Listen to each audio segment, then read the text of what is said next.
नहमदुहु वनुसल्ली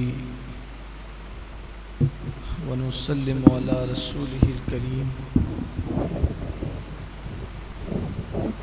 अम्मा बाद फ़अऊज़ु बिल्लाहि मिनश शैतानिर रजीम बिस्मिल्लाहिर रहमानिर रहीम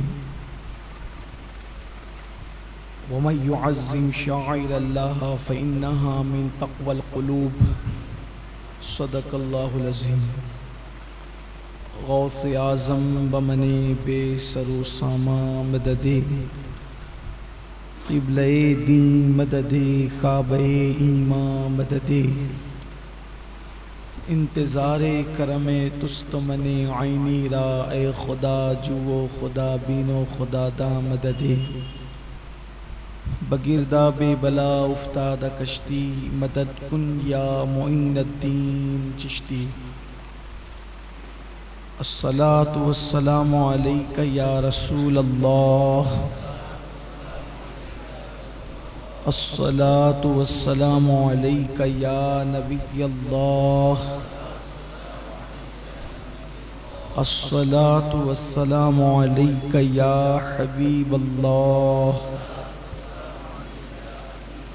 व अला आलिका व अस्हाबिका या नूर अल्लाह सल्लल्लाहु तआला अलैहि वसल्लम।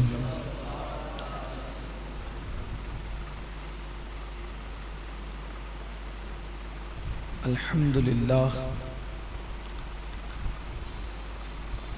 माह सियाम माह रमज़ान नेकियों का मौसम बहार की आमद है और आज अल्लाह के खुसूसी फजल करम से हमें माह रमज़ान शरीफ का पहला जुमा नसीब हुआ। वैसे तो तमाम मुसलमान इस बात को जानते हैं, मोमिनीन को पता है कि जुमा ईदुल मोमिनीन है, लेकिन जो रमज़ानुल मुबारक का जुमा है उसकी फजीलत और खुसूसियत कुछ और ही है।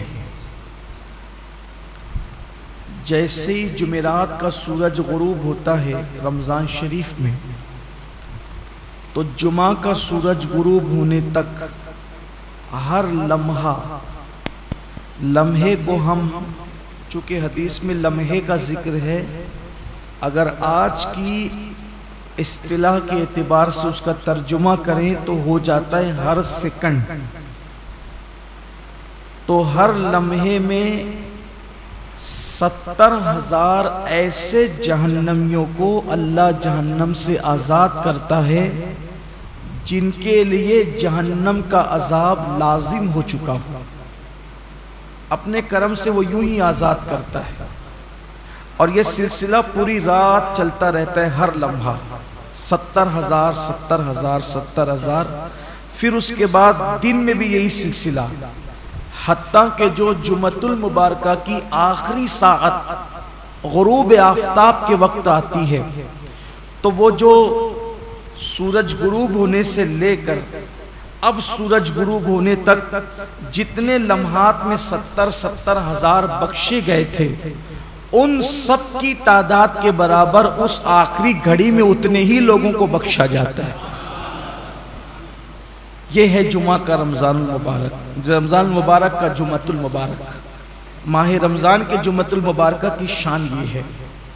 अब आप अंदाज़ा करें कि हम कितने कीमती लम्हात में हैं और ये लम्हात कितने कीमती है। इसलिए इसको गनीमत जानना चाहिए, इसका एहतराम करना चाहिए, इसकी ताज़ीम करना चाहिए। अल्लाह कुरान मुक़द्दस में इरशाद फरमाता है, वमन युअज़्ज़िम शाइरल्लाह फ़इन्नहा मिन तक़वल क़ुलूब, के जो अल्लाह की निशानियों की ताज़ीम करते हैं तो ये दिलों के तक़वे की वजह से, यानी जिनके दिलों को अल्लाह ने तक़वे के लिए चुन लिया है, वो अल्लाह की निशानियों की ताज़ीम करते हैं। अल्लाह की निशानियों की ताज़ीम का मतलब क्या? पहले अल्लाह की निशानी क्या? जैसे कुर्बानी के जानवर, ये अल्लाह की निशानी। काबतुल्लाह शरीफ अल्लाह की निशानी है, सफ़ा मरवा अल्लाह की निशानी है, औलिया अल्लाह के मज़ारात अल्लाह की निशानी है, औलिया अल्लाह का वजूद अल्लाह की निशानी है। इसी तरह माह रमज़ान शरीफ अल्लाह की निशानी है। अल्लाह की निशानी का मतलब देखो, निशानी उसको कहते हैं जिसको देखकर अस्ल याद आए। जिसको देखकर हम कहते हैं ये फुलां की निशानी, ये फुलां, यानी जब मैं ये देखता हूँ तो वो याद आता है। जैसे किसी ने मुझे अंगूठी दी तो ये अंगूठी फुलां की निशानी, कि मैं अंगूठी देखता हूँ तो देने वाला याद आता है। तो जिन जिन चीज़ों को देखने से खुदा याद आता है वो अल्लाह की निशानी है। और जो अल्लाह की निशानियों की ताज़ीम करे, एहतराम करे, तो ये उसके दिल में तकवा है, अल्लाह का डर है, वो उसके दिल में परहेजगारी है। इस बुनियाद पर वो अल्लाह की निशानियों की ताज़ीम करता है। तो अब रमज़ानुल मुबारक का एहतराम वही दिल कर सकते हैं, वही क़ुलूब कर सकते हैं जिस दिल के अंदर तकवा मौजूद है, परहेजगारी मौजूद है, अल्लाह रब्बुल इज़्ज़त का खौफ मौजूद है। उन्हीं लोगों को अल्लाह तौफीक देता है निशानियों के एहतराम की और निशानियों की ताज़ीम की। अब हम देखें कि क्या हमारे दिल के अंदर अल्लाह की निशानियों की ताज़ीम है। हर निशानी की ताज़ीम अलग अलग है। तब रमज़ान शरीफ की ताज़ीम कैसे करेंगे? जैसे अगर किसी वली को देखें, किसी अल्लाह वाले को देखें, तो उसकी ताज़ीम यह कि हम उठ के खड़े हो जाएं, उसके हाथों में हाथ दे दें। ज़्यादा से ज़्यादा ताज़ीम यह कि उसकी दस्तबोसी करें, उससे दुआएं लें। लेकिन क्या रमज़ान शरीफ के लिए हम कैसे उठ के खड़े हों? ये दिखने वाली चीज़ तो है नहीं, इसके हाथ तो है नहीं कि हम इसके हाथ चूम लें।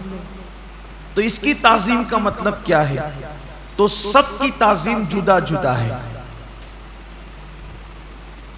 अल्लाह के हरम की ताज़ीम यह है कि जब हरम में दाखिल हो जाओ तो जिन चीज़ों से अल्लाह ने मना किया उन चीज़ों से रुक जाओ।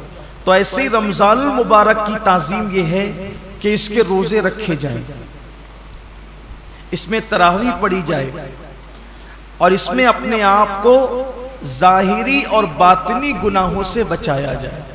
ये इसकी ताज़ीम है। क्या वाकई ऐसा हो रहा है? अल्लाह का शुक्र है कि हमारे गुंबदो मीनार के शहर मालेगांव में एक बड़ी तादाद में लोग रोज़ा रखते हैं। हत्ता कि हमारे यहाँ छोटे छोटे बच्चों को भी अल्लाह ने ये तौफीक बख्शी के छोटे बच्चे भी रोज़ा रखते हैं। ख़वातीन इसमें मर्दों से कुछ आगे है रोज़े के मामलात के अंदर, लेकिन कहीं ना कहीं अब भी कमी है।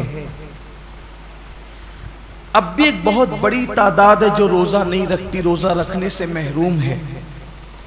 और वो उन नौजवानों की तादाद है जो इस वक्त मेहनत मजदूरी करते हैं, मार्केट में बैठते हैं, लूम चलाते हैं, कारोबार करते हैं, और उनका उज़्र यह कि धूप बहुत है, तमाज़त बहुत है, शिद्दत बहुत है। वाकई मौसम तो गर्म है। कुछ रोज़े अप्रैल में होंगे और कुछ रोज़े मई में भी होंगे, बल्कि पूरा आखिरी अशरा मई में होगा। और गर्मी का और मेहनत का उज़्र पेश करके लोग रोज़ा छोड़ देते हैं। पहली बात तो यह है कि मौसम का उज़्र या मेहनत का उज़्र पेश करके रोज़ा छोड़ने की इजाज़त नहीं हो सकती, बल्कि अगर मेहनत मजदूरी की वजह से आप रोज़ा छोड़ते हैं तो इस्लाम का हुक्म यह जो अहकाम शरा है वो बता रहा हूँ आपको, कि एक तरफ रोज़ा छूटता है काम धाम की वजह से, आप अपने अंदर ताकत नहीं पाते कि मेहनत भी करें और रोज़ा भी रखें, तो रोज़ा नहीं छोड़ सकते। आपको शरीयत ये हुक्म देती है कि आप अपनी मसरूफियात कम कर दीजिए, आप काम शॉर्ट कीजिए, लेकिन रोज़ा आपको रखना है। इसलिए कि रमज़ान शरीफ के एक रोज़े की अहमियत ये है, एक रोज़े की, कि जानबूझकर अगर किसी ने रमज़ान शरीफ का एक रोज़ा छोड़ दिया और उसके बदले में फिर वो पूरी ज़िंदगी रोज़ा रखे, तो ज़िंदगी भर के तमाम रोज़े उस एक रोज़े की फजीलत को नहीं पहुँच सकते जो माह रमज़ान शरीफ में रखा गया है। माह रमज़ान शरीफ के रोज़े का बदल ज़िंदगी भर के रोज़े नहीं हो सकते। जो फजीलत इन दिनों की है।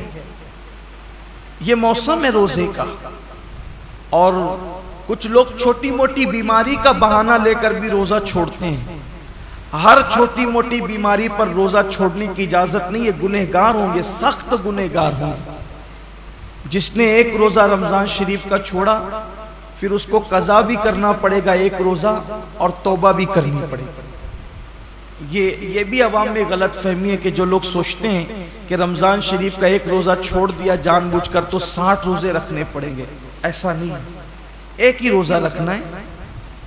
ये असल में जो बिला वजह रोजा तोड़ देते हैं रखकर, 60 रोजे उनके लिए कफारे में। लेकिन जिसने रोजा छोड़ दिया बहुत बुरा किया उसने।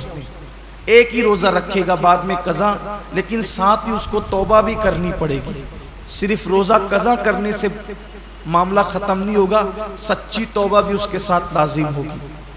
बल्कि जिन लोगों के रोजे किसी वजह से, लाइल्मी की वजह से पहले छूट गए, तो वो आम दिनों में गैर रमजान में उन रोजों की धीरे धीरे कज़ा कर ले।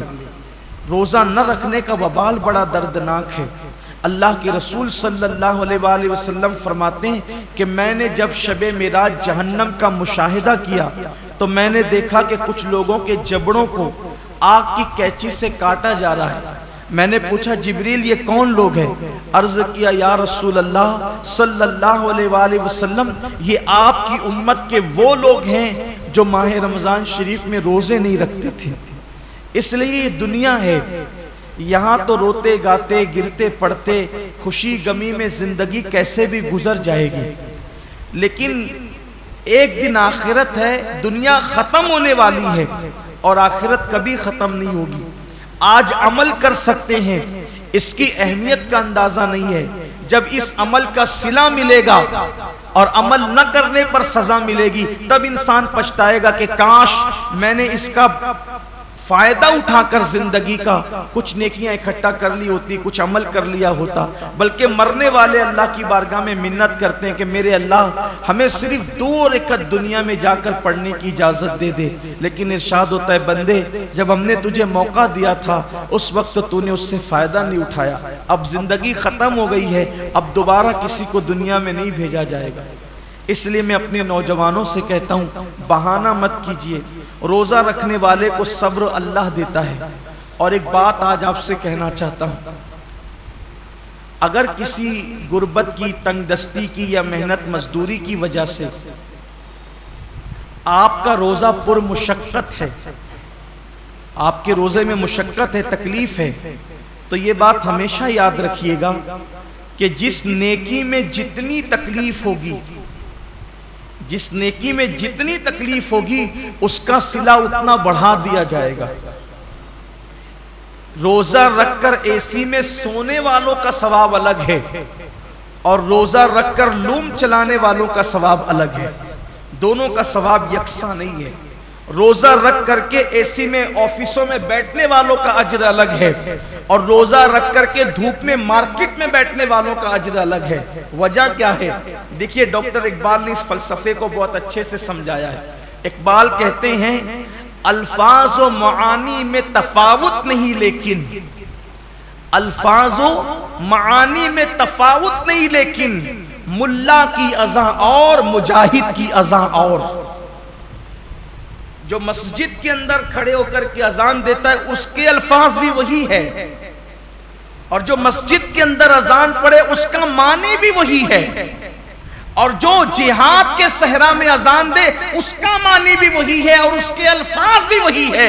लेकिन जो अजान का सवाब मस्जिद में खड़े होने वाले मुअज्जिन को मिलता है वो मुजाहिद को नहीं मिलता।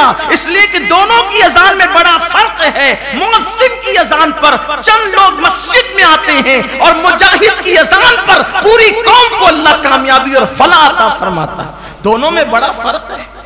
इसलिए कि ये अजान पंखों के साए में है, ये अजान छत के साए में है, ये अजान राहतों में है, और वो अजान मुशक्कतों और तलवारों के साए में। दोनों में फर्क है।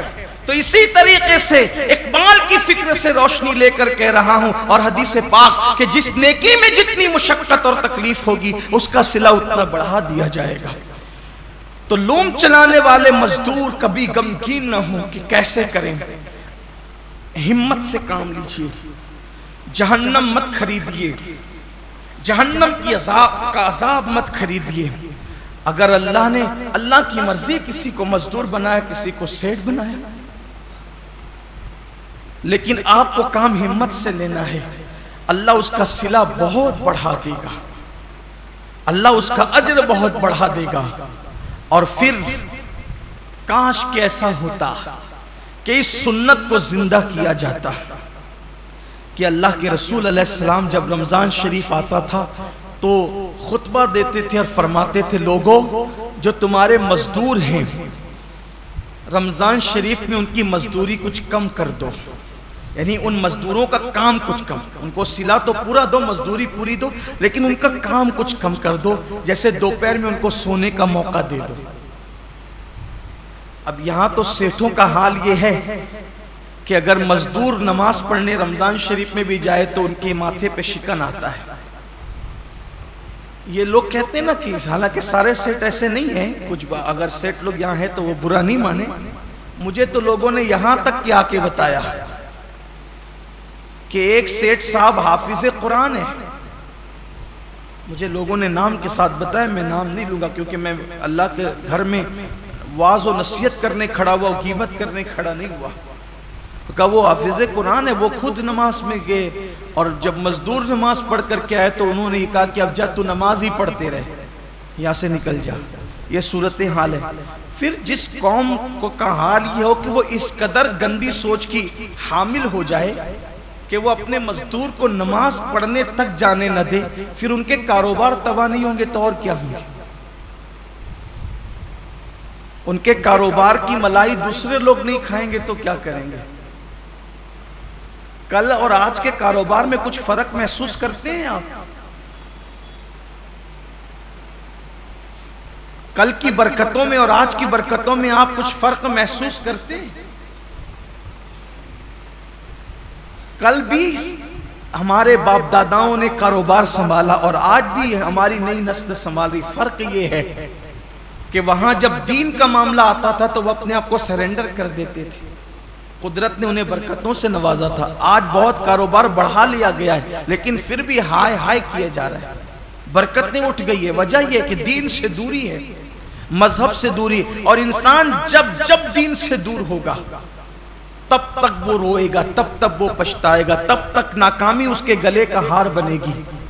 तो आइए, अल्लाह रब्बुल इज्जत ने इतना खूबसूरत सा महीना हमें दिया है, इसलिए मेरी गुजारिश है कि इस मुबारक महीने में पहले तो रोज़ों का एहतमाम करें, और जिनको छोटी मोटी बीमारियां उनसे भी कहता हूँ, बीमारी का बहाना लेके सर दर्द है, बुखार आ गया है, कोरोना हो गया है, इन चीज़ों को लेकर के आप रोज़ा न छोड़ें, इसलिए कि वो और बीमारियां हैं और उस हद तक बीमारी है जिसको बहुत सीरियस मैटर कहते हैं, वहां रोजा छोड़ने की इजाजत है कि जब आदमी रख ही नहीं सकता, बीमारी बढ़ जाने का यकीन हो, मर जाएगा, बीमारी बढ़ जाएगी, तकलीफ बढ़ जाएगी। जब कोई मुसलमान पाबंद शरा, कोई दीन की समझ रखने वाला डॉक्टर कह दे तो बात अलग है। अपनी मर्जी से फतवा देना कि मैंने रोजा नहीं रखना, मैं बीमार हूं, जबकि अल्लाह के रसूल अलैहिस्सलाम का फरमान है रोजा रखो सेहतमंद हो जाओगे। रोजे से बीमारी नहीं बढ़ती बल्कि रोजे से सेहत मिला करती। जब अल्लाह के रसूल ने कह दिया जो तबीबों के तबीब है, जो हकीमों के हकीम है, जो सिर्फ जिस्मों के हकीम नहीं बल्कि रूहानियत के भी हकीम और तबीब है, तो जब उस रसूल ने फरमा दिया रोजा रखो सेहतमंद हो जाओगे, तो फिर सेहत मिलना ही मिलना है। इसलिए बहाना ना करो। एक हदीस पाक और याद आती है, फरमाया गया हर किस्म हर चीज की ज़कात है, हर चीज की। जैसे माल की ज़कात, जिसने माल की ज़कात दे दी उसका माल अल्लाह के किले में महफूज हो गया, अब उसके माल को कोई नुकसान नहीं हो सकता।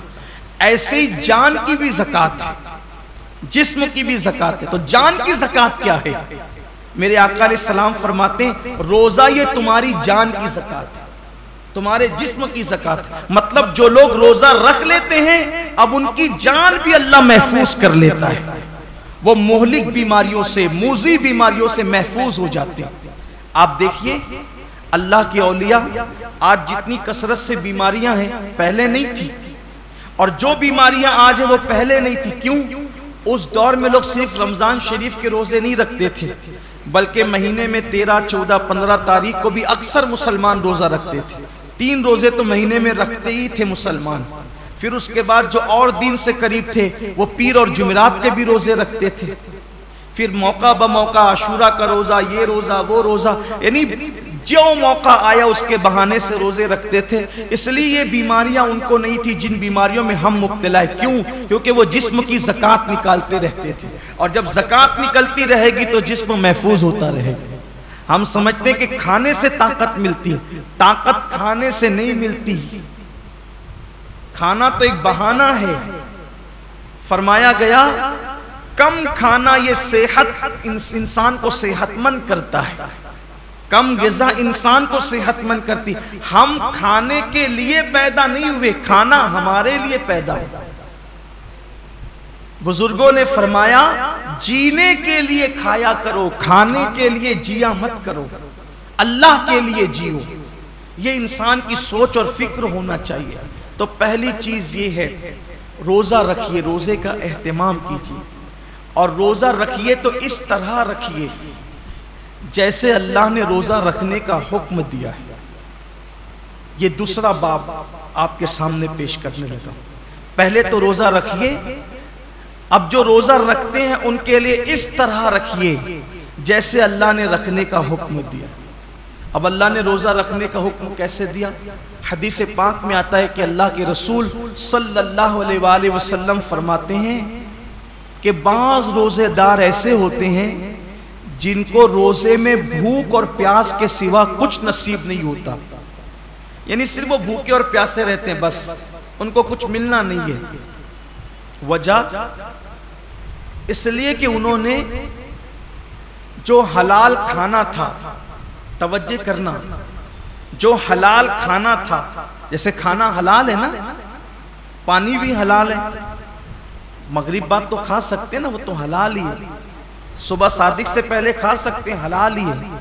लेकिन रोजा रखने की नियत करने की वजह से वो हराम हो गया तो रुक गए खाने पीने से। लेकिन जिस खाना जो हलाल था रोजे से पहले और रोजे के बाद, वो रोजे की हालत में तो हम रुक गए खाने पीने से, फ्रिज भरी हुई है फलों से, रुक गए हैं, किचन भरा हुआ है खाने से, रुक गए हैं। मगर गाली तो हमेशा हराम है। क्या रोजे में लोग गाली से भी रुके?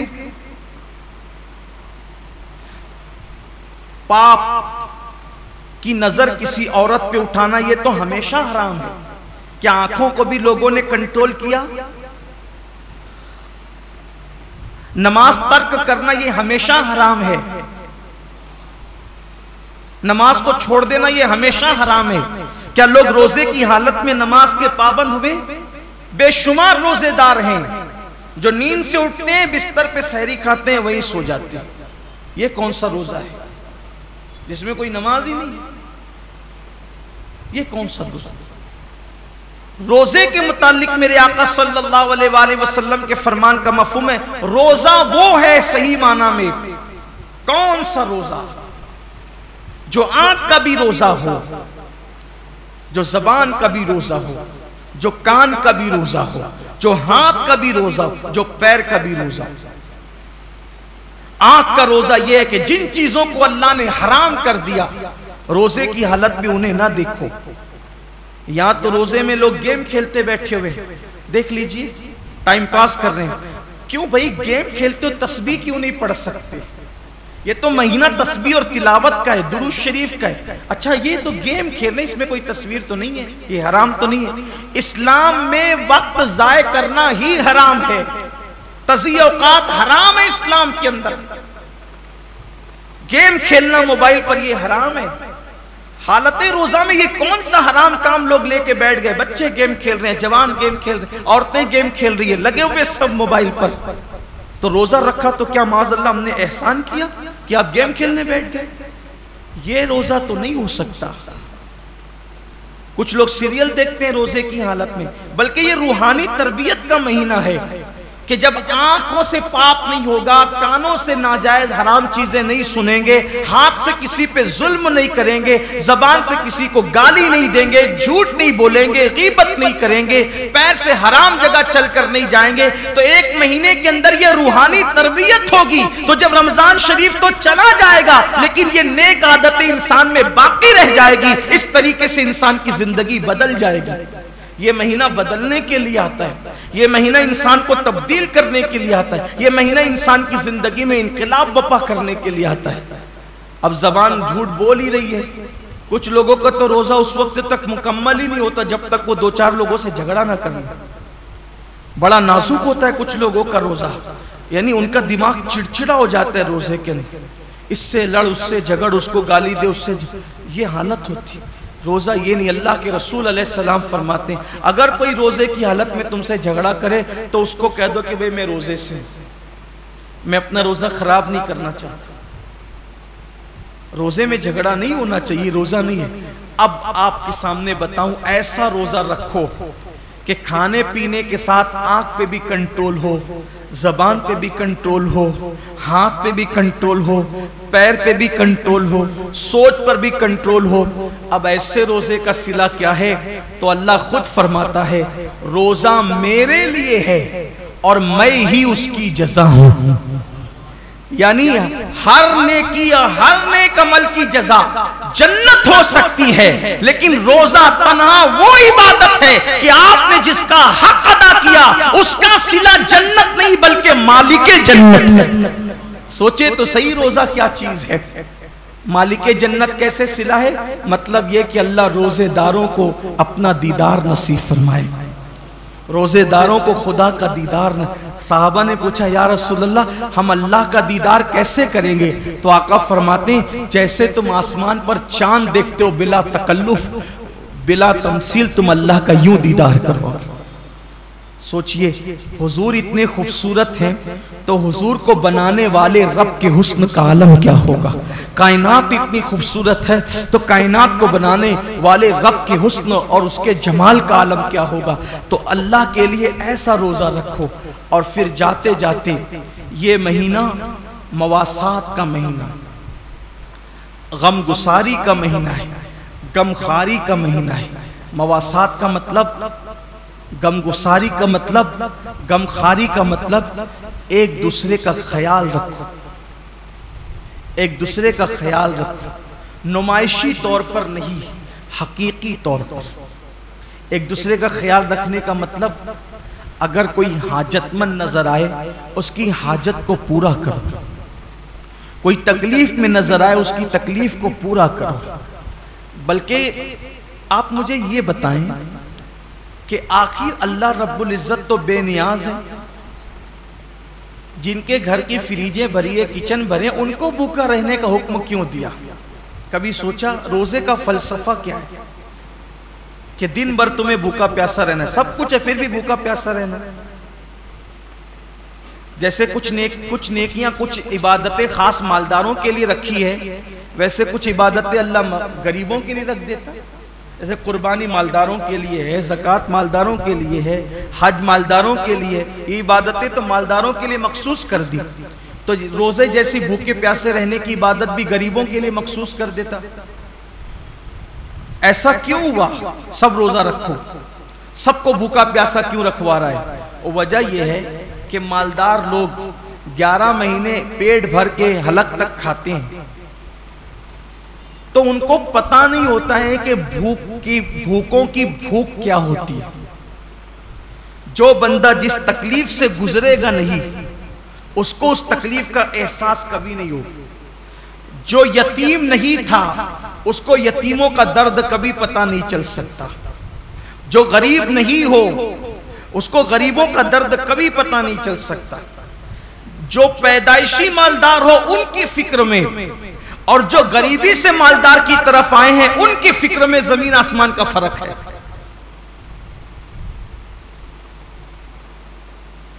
एक मर्तबा का वाकया है